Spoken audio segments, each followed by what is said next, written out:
오늘 모신 분은 유진투자증권 리서치센터 한병화 이사님이십니다. 안녕하세요. 네, 안녕하십니까. 자, 요즘 증시 변동성이 장난이 아닌데요. 그 가운데에서도 이 코스닥의 이 하락률, 이게 뭐 세계 꼴찌라고 하더라고요. 그래서 그 간에 속해 있는 여러 섹터들이 지금 엉망인데, 그 중에서도 또 오늘 2차 전지에 대한 이야기를 좀 나눌까 합니다. 2차 전지 섹터도 상당히 많이 조정이 받아졌죠. 네, 어떻게 이 2차 전지 섹터를 현재 판단해야 될까요? 일단 뭐 지금 그 주가들이 하락하는 원인이 펀더멘탈적인 요인은 아니라서, 그러니까 수급 이슈지 않습니까? 네. 반도체 품오에 따라 이제 모든 것을 팔고 반도체 쪽으로 옮기자, 뭐 그런 이제 그 상황에 따라서 지금 진행되는 거라서 참 난감한 상황이고요. 근데 기본적으로 그러면 그 사이에 주가가 저렇게 많이 하락할 만큼 어떤 그 배터리와 관련된 수요 부분에 문제가 생겼냐? 뭐 사실 그렇지는 않거든요. 미국이나 유럽의 전기차 시장, 뭐 미국의 ESS 시장 보면 저희들이 예상한 거에서 벗어나 있지 않습니다. 그게 그리고 뭐 유럽의 중국산 전기차나 배터리에 대한 어떤 규제 강화 이런 것들은 사실은 지금 목전에 있고요. 네. 그런 걸 감안했을 때 주가 너무 많이 빠지는 거죠. 과도하게 빠지는 겁니다. 과도하게 빠지는 건데 이게 이제 브레이크가 걸리지 않으니까 투자자분들이 이제 많이 좀 공포스러워 하시는 것 같아요. 근데 어쨌든 지금은 과도한 상황은 뭐 틀림없습니다. 네. 지금 뭐 삼성 SDI도 그렇고 LG엔솔도 그렇고 그 미국의 그 ESS, 특히 그 LFP, ESS 라인 이제 구축하고 있다 뭐 이런저런 이야기가 있었잖아요. 네. 현재 진행 상황이 어떻습니까? 뭐 계속 잘 진행되고 있고요. 고객사들도 확보도 뭐 상당히 그 뭐 거의 한 7, 80% 진행된 상태이고 예정대로 그렇게 가고 있는 상황입니다. 뭐 왜냐하면 이제 다른 대안이 별로 없어요. 그러니까 이 ESS라는 게 투자세액 공제를 받아야 수익성이 나오는 그런 이제 비즈니스거든요. 근데 이제 투자세액 공제를 받으려면 중국산, 비중국산 비율을 이제 올해부터 매년 5%씩 올리는 방향으로 시작을 이제 해야 되기 때문에 그러니까 중국산이 섞여 있는 뭔가를 받아오기는 어렵습니다. 네. 그래서 대표적으로 이제 예를 들면 테슬라가 미국 1위 업체잖아요. ESS에서도. 테슬라가 한국 업체들하고 계약을 굉장히 많이 하고 있죠. 앞으로도 아마 계속 그 나오게 될 거고, 그게 실제로 업체들의 그 실적이라든지 이런 면에서 좀 확인이 됩니다. 그래서 일부 업체들은 실적이 조금 빨리 좋아지는 업체들이 있고요. 내년도에도 뭐 테슬라 물량 때문에 좋아진다 이런 업체들이 지금 계속 확산이 되고 있거든요. 네. 그러니까 그 말은 미국의 어떤 그 ESS 부분에서는 한국의 업체들이 지금 사실상 어떻게 보면 약간 독과점 정력이 파나소닉 정도만 사실은 가능하거든요. 네. 근데 이제 파나소닉이 이렇게 아주 공격적으로 막 나서는 업체가 아니기 때문에 우리 업체들이 지금 뭐 굉장히 미국에서는 잘하고 있다. ESS 부분에서 그렇게 보이십니다. 네, 그렇군요. 어쨌든 말씀 들어보니까 현재 북미 쪽에서의 상황은 계속 좋아지는 걸로 이제 좀 판단이 되는데요. 유럽은 어떻습니까? 유럽도 요새 나오는 뉴스 보니까 중국의 그 수출이 너무나 그 파괴적이어가지고 자국들의 그 어떤 산업 그 파괴까지 이어지는, 그래서 이제 여러 가지 규제들이 지금 나오는 것 같은데 어떤 상황인지 좀 설명해 주시죠. 그러니까 유럽의 전기차 판매가 되게 좋은데요. 그 좋은 것의 상당 부분이 중국에서 수출되는 저가 전기차들입니다. 네. 그러다 보니까 이제 전기차 시장이 유럽이 지금 올해도 한 20% 중반 이 정도까지 이제 작년 대비 성장할 것으로 보여서 굉장히 이제 완전히 회복을 했어요. 물론 이제 테슬라는 되게 좋습니다. 네. 테슬라는 올해 뭐 제가 봤을 때는 연간으로 봤을 때도 한 거의 작년 대비해서 7, 80% 이상 성장할 가능성이 높아요. 그래서 거기에 따라서 이제 독일 공장의 인력을 한 1,000명 정도 충원하는 지금 계획을 가지고 있을 정도니까요. 그러나 이제 테슬라와 일부 메이커들을 제외하면, 그러니까 중저가, 유럽에서도 이제 중저가 메이커들이 있거든요. 스코다라든지 이런 업체들 제외하면 사실은 중국이 영향력이 너무 커졌어요. 네. 그러다 보니까 지금 아마 전체 차량 판매의 10% 이상이 중국이 기록할 것 같아요. 유럽 내에서. 네. 뭐 당연히 이제 유럽 업체들의 일자리가 뺏기는 거라서 이 EU 당국이 지금 이제 강한 대처에 나섰죠. 아마 조만간 이제 그 플러그인 하이브리드, 그러니까 중국산 전기차를 이제 2024년 10월부터일 겁니다. 막았는데 네. 순수 전기차밖에 관세를 부과를 하지 않았어요. 네. 그러니까 굉장히 안이한 거죠. 그 EU 당국이. 그러다 보니까 이제 초기에 순수 전기차의 관세율이 확 높아지니까 관세를 적용받지 않는 플러그인 하이브리드를 집중적으로 팔았거든요. 중국 네. 업체들이. 그래서 이제 지금 이런 상황이 이제 돼 있는 거라서 이제 EU가 이제 그걸 뒤늦게 깨닫고 지금 플러그인 하이브리드의 관세를 조만간 도입할 예정입니다. 그러면 이제 그만큼 줄어들겠죠. 네. 줄어들어서 유럽산이 이제 올라가는 이제 그런 이제 모습이 나올 건데요. 어쨌든 EU는 중국에 대해서 전기차든 배터리든 중국 내에서 저가로 만들어진 제품을 갖다 수출해서 EU의 산업을 위협하는 그런 부분들은 지금 막으려고 하는 뚜렷한 정책 목표가 있기 때문에 그 안에서 어쨌든 뭐 K 배터리는 최악은 지나가고 있다 그렇게 볼 수가 있는 거죠. 근데 그 중국에 대한 규제들 이것이 우리 한국 기업들에게는 적용이 안 되나요? 네, 한국 기업들한테는 적용될 가능성이 현재로서는 높진 않습니다. 중국이라는 나라에 대한 규제. 심지어 뭐 이런 것도 있어요. 외국산이 아니라. 특정 국가가 몇 % 이상을 못하게 하겠다 이런 규정도 지금 만들어지고 있습니다. 그게 뭐 중국이죠. 네. 중국이 지금 압도적으로 그 좌우하고 있으니까요. 네.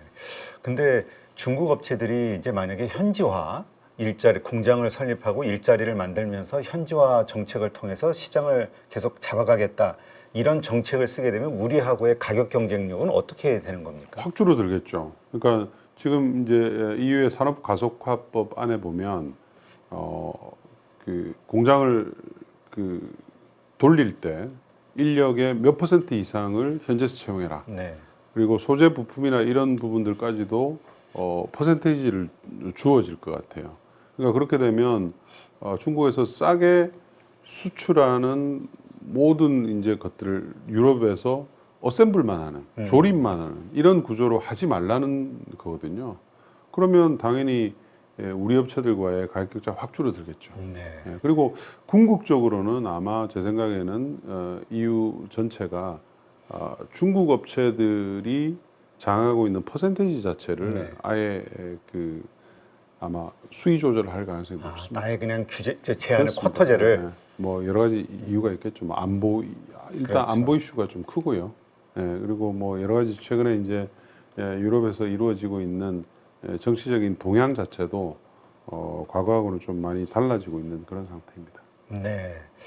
자, 지금 어쨌든 AI 이 열풍 이것 때문에 AI 데이터 센터에 대한 그 수요가 커지고 있고 이것이 이제 말씀하신 대로 ESS의 또 수요를 증가시키는 하나의 요인이 되는데 지금 그러기 위해서는 그 지금 전력난이 상당히 심각하잖아요. 계속해서 ESS가 그 신재생 에너지가 필요할 수밖에 없다. 그러면 당연히 ESS는 증가할 수밖에 없다. 요 논리가 있는데 요 논리의 그 크기, 실체를 좀 정확히 좀 설명 좀 해주세요. 그거는 뭐 실체를 파악한다 뭐 이런 게 별로 의미가 없어요. 왜냐하면 전 세계의 모든 새로운 발전소, 네. 제가 아마 여기서도 여러 번 얘기했을 거예요. 새롭게 지어지는 발전소가 100개면 80에서 90개가 네. 풍력 태양광이에요. 네. 특히 태양광이 압도적으로 많고요. 그러니까 이미 우리는 증가하는 전력 수요는 대부분 다 태양광 풍력으로 쓰고 있는 상황이에요. 이미 아무리 원전 A의 얘기를 해도 그러니까 그 이유가 원전은 AI에 대해서 기대는 되게 높으나 그렇죠. 건설하는데 어떤 국가든지 최소 10년이고요. 그렇죠. 유럽이나 미국은 15년 이상 걸립니다. 이걸 이제 트럼프가 당기기 위해서 여러 가지 이제 규제도 완화하고 뭐 여러 가지 노력은 하고 있으나 최소 10년이에요. 네. 최소 10년이고 SMR도 뭐 5년 얘기하는데 5년 빨라요. 빠르고 그러니까 지금 노력을 해서 원전이 들어오는 시기가 유럽도 그렇고 미국도 그렇고 2030년 중반 이후예요. 네. 그때는 어떻게 돼 있겠습니까? AI와 관련된 경쟁이 이미 끝나 있을 거예요. 이미 그 중간에 필요한 전력난을 해소하기 위한 신재생 에너지들이 이미 다 그렇죠. 돼 있고. 근데 이제 태양광 풍력은 1년, 2년 뭐 이런 속도이기 그렇죠. 때문에 속도니까. 거기에 맞출 수밖에 없는 거예요. 그래서 모든 전력 시스템들이 지금 거기에 맞춰서 돌아가고 있는 거죠. 그래서 전력 기기들이 굉장히 중장기 랠리를 벌린 이유가 이제 그런 이유들이에요. 네. 예, 워낙 풍력 태양광 분산 전력이잖아요. 굉장히 많은 지역에 설치가 되기 때문에 여기에 따라서 이제 전력망이 확대가 돼야 되거든요. 그래서 그런 것들이고 ESS도 마찬가지입니다. 그렇기 때문에 데이터 센터가 어쨌든 끊임없는 전력을 요구를 하기 때문에 풍력 태양광만 가지고는 안 된다는 거죠. 네. 그래서 ESS가 들어가는 거고 그것도 이제 부족하다 보니까 연료전지까지 이제 들어가야 되는 거고요. 그다음에 화석연료 안에서는 가장 빠르게 그 가능성을 메울 수 있는 게 가스 발전이거든요. 그래서 이런 이제 그 시스템으로 이제 움직이고 있는 거죠. 근데 어쨌든 지금 당장 전력을 공급할 수 있는 것은 재생에너지밖에 없습니다. 네.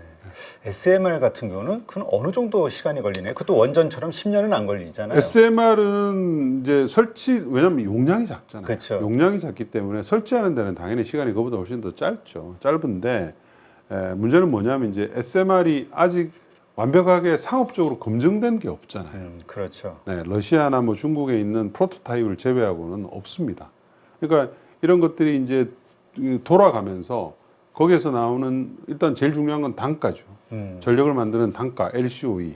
그다음에 그게 과연 안전한지, 폐기물은 어떻게 나오는지 이런 부분들이 이제 검증이 돼야 되기 때문에 그게 제일 빨라야 아마 2032년 정도쯤 될 거예요. 지금 네. 뉴스케일이 제일 빠른데 그게 온라인 미국에서 상용화되는 시점을 2032년 정도로 보고 있거든요. 아, 그래요? 네, 네. 그렇기 때문에 지금 뭐 여러 가지 이제 그 다른 업체들이 뭐 오클로라든지 뭐 나노라든지 조그맣게 지금 이제 프로토타입을 건설은 하고 있어요. 네. 근데 이제 그런 것들은 어떤 그 대량의 그 전력을 생산해서 데이터 센터를 직접 돌리거나 여기에는 아니고 그걸 이제 하기 위해서 그냥 어떻게 보면 약간 실험적인 지금 단계입니다. 그래서 2030년 어쨌든 그것도 중반 정도는 돼야지 어느 정도 확인이 될 것 같습니다. 네, 그렇군요. 자, 그렇다면 뭐 ESS에 대한 수요는 지금도 그렇고 앞으로도 계속 증가될 수밖에 없다라는 계산이 나오는데 그렇다면 2차 전지 관련된 기업들 실적, 특히 이제 다음 달이면 이제 2분기 실적 발표가 있는데 어떻게 예상하십니까? 그러니까 올해는 사실은 그렇게 드라마틱한 반전은 없습니다. 실적에서는. 왜냐하면 이제 이 미국의 ESS 스토리도 올해 시작이 되지만 사실 내년부터 볼륨이 확 커지거든요. 그리고 올해 일단 우리가 유럽의 전기차의 어떤 혜택을 별로 못 보고 있는 상황이잖아요. 근데 이제 이런 부분들이 이제 바뀌기 때문에 올해는 물론 개별 업체들, 그러니까 중소형 업체들 중에서 실적이 조금 유독 튀는 업체들이 있어요. 네. 왜냐하면 이제 ESS 비중이 너무 높아서 이제 막 시작을 했거나 이런 업체들은 이제 실적이 2분기부터도 좋아지는 업체들이 꽤 있습니다. 또는 배터리만 하지 않고 뭐 반도체 가스를 난다든지 뭐 이런 업체들 실적이 이제 튀는 업체들이 있죠. 근데 전체적으로 봤을 때는 셀 업체들을 기준으로 봤을 때 뭐 그렇게 드라마틱하게 좋아지진 않아요. 네. 그러나 이제 어쨌든 바닥은 찍었죠. 바닥은 찍었다. 바닥은 찍어서 뭐 SDI도 생각보다는 적자폭이 좀 빨리 준다든가 뭐 이런 것들이 있기 때문에 그 올해 뭐 실적이 이게 뭐 이 정도 이 밸류에이션이 돼 이렇게 따지셔는 안 되고요. 내년부터 어쨌든 실적 성장이 이제 크게 일어나서 이게 진짜 노멀화된 그 시점에 실적을 가지고 밸류에이션을 우리가 해보는 게 그게 이제 합리적이죠. 그럼 좀 이렇게 실적이 좋아지는 시점을 그럼 2분기, 뭐 3분기, 4분기 어떻게 뒤로 예상해 가면 갈수록 조금씩 더 개선될 것 같고요. 확실하게 내년부터는 이제 이익이 좀 제대로 확 튀는 이제 그런 해가 될 것으로 그렇게 보고 있습니다. 네. 지금 정부에서 뭐 국민성장펀드 뭐 이야기도 좀 나오고 있고 코스닥 살리기, 뭐 승강제니 뭐니 해가지고 여러 가지 정책들이 지금 만들어지고 있잖아요. 이게 2차 전지에 미치게 될 영향은 우리가 어떻게 봐야 될까요? 그거는 이제 정책을 어떻게 설계하느냐에 따라서 다를 것 같아요. 뭐 사실은 여러 가지 뭐 정책들이 논의가 되고 있습니다만 지금 현재 뭐 코스닥 승강제 뭐 이런 부분들은 그거는 저는 좀 회의적이에요. 별로 그렇게 영향이 없을 거예요. 왜냐하면 지금 이미 코스닥 150이 있지 않습니까? 그렇죠. 예. 근데 그걸 뭐 또 다른 승강제를 해서 이름만 뭐 바꿔서 뭐 프리미엄을 한다든지 이렇게 한다는 것이 그게 어떤 의미가 있냐 싶어요. 그리고 과연 어떤 분류로 할 것이냐, 실적으로 할 것이냐, 아니면 업종으로 할 것이냐, 뭐 굉장히 많은 이제 논란이 있기 때문에 그거보다는 저는 이제 코스닥이 정상화되기 위해서는 뭐 지금 뭐 행하고 있는 미래성장 펀드라든지 이런 국가들이 운용하는 펀드들에서 유망한 코스닥 기업들에 대한 투자를 좀 더 활성화해 주고요. 그리고 궁극적으로는 사실은 우리 연금의 코스닥 비중을 좀 높이는 게 필요할 것 같아요. 지금 왜냐하면 이제 그런 것들이 다 미래성장 펀드나 이런 미래성장 펀드도 사실은 정부와 기업들이 같이 정부와 국민들이 같이 투자하는 거잖아요. 그렇죠. 근데 이건 이것도 성과가 나야 되는데 이 성과라는 것이 사실은 뭐 실적이 좋아지거나 여러 가지 것들도 있지만 주가 평가도 사실은 중요한 요소거든요.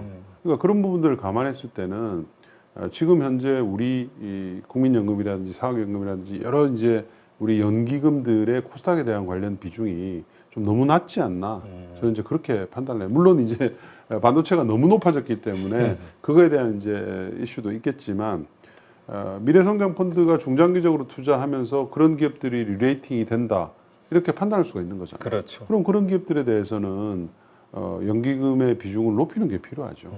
저는 이제 그게 사실은 핵심이라고 보여집니다. 뭐 승강제나 이런 부분들은 사실은 뭐 나쁘진 않지만 그러니까 결국은 그 장기 홀더가 그 장기 투자자가 자꾸 그렇습니다. 생겨야 된다는 얘기거든요. 그렇습니다. 알겠습니다. 요즘 시장 매일매일 다른 이유로 흔들리고 있습니다. 시장의 난이도가 개인 투자자들에게 더 어려워졌습니다. 탄탄한 전략과 준비가 필요한 시점입니다. 그래서 새 전문가가 개인 투자자에 맞춰 3단계로 설계했습니다.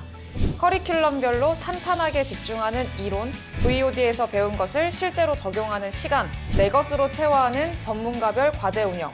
개인 투자자에게 더 혹독해진 시장. 배우고 써먹고 내 것으로 만들 때까지 끝까지 함께합니다. 저희와 함께 해보시죠. 분명 달라지실 겁니다.